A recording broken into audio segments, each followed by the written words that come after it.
Fangs are already in the air, aimed at the mongoose's eyes. The mongoose is a blur at ground level, teeth flashing, refusing to give the snake a stable target.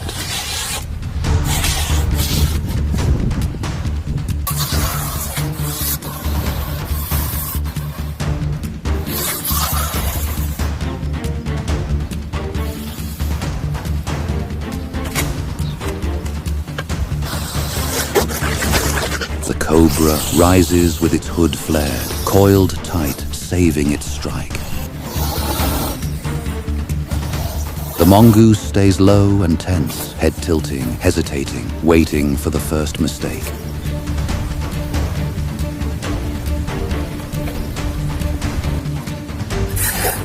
They keep a blade-thin distance, just outside striking range, just close enough to threaten.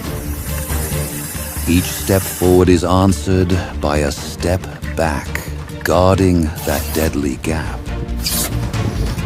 If one fails here, it is not pride that is lost, but the right to exist at all. Both hesitate.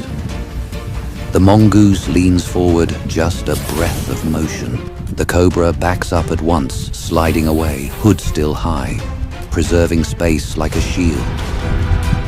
The mongoose inches forward again, testing that boundary, waiting for the cobra to strike too early.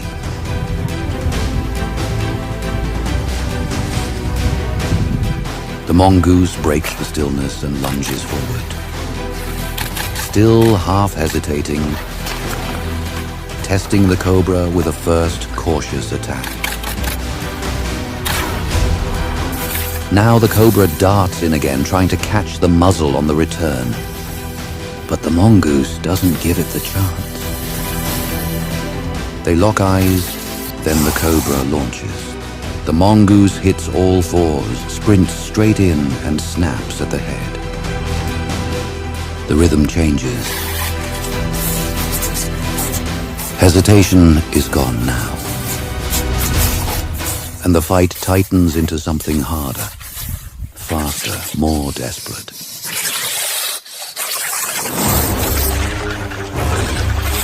Bodies shuddering in the dust. The cobra's coils whip in a frantic blur while the mongoose clings on. Tight, unyielding, determined not to be thrown.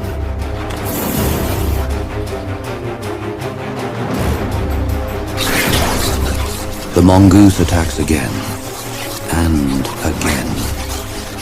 He bites once at the skull, then again at the coils, while the cobra whips its coils in a violent shake, trying to fling it loose. The mongoose keeps its eyes on the head, because to bite the body is to lose. Coils will wrap, weight will crush, and the fangs will find their mark. Both fight back, brutally and without pause.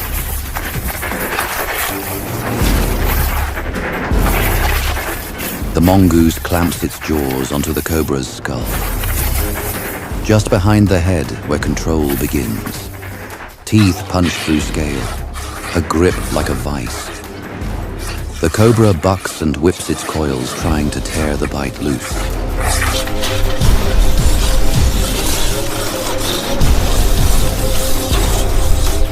At last, the cobra lies half uncoiled, movements thinning, the body turning heavy. And still, the mongoose does not release. Jaws locked behind the head, biting again, harder, then harder still. Not rage, certainty, for no surprise of hidden breath of venom waiting in the fangs. Victorious after a fierce struggle, the mongoose stands over the cobra's motionless body, shaking its head in wary confirmation of death before settling in to eat its hard-won meal.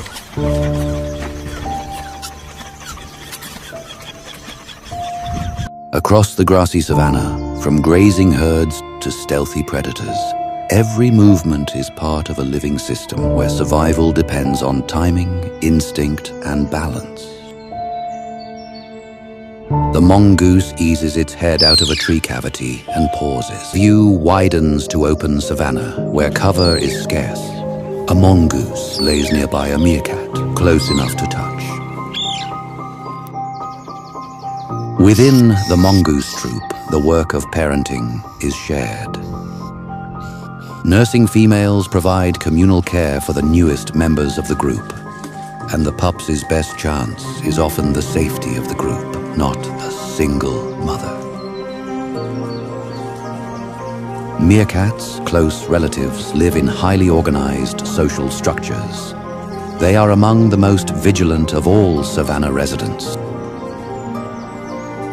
Many mongoose species live socially, and the group's combined senses spot food and threats sooner than any one animal. In some species, births can be synchronized, so no single pup is singled out by predators. A mongoose group fans out to dig, foreclaws cutting into hard ground. Most of the catch is small, beetle larvae, termites, and other hidden insects, found by smell and persistence. In the heat of the afternoon, a lion rests in the shade, even if the predator is currently inactive. But danger is never far away. In the presence of a predator, the mongooses freeze, heads up, bodies angled toward cover. They rely on constant scanning, and a single alarm sharpens the attention of the whole group. The mongooses' slender bodies and short legs allow them to move quickly through dense vegetation and burrows. Most species feed on insects, small vertebrates, and eggs. But many also scavenge or eat fruit. They have strong, curved claws for digging and for tearing open insect nests or soil shelters. A keen sense of smell guides them to prey hidden underground.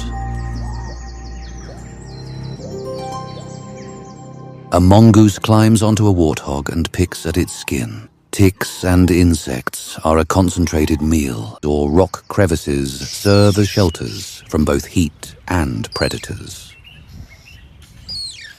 They are mainly diurnal, spending the cooler mornings and evenings foraging and resting during midday heat.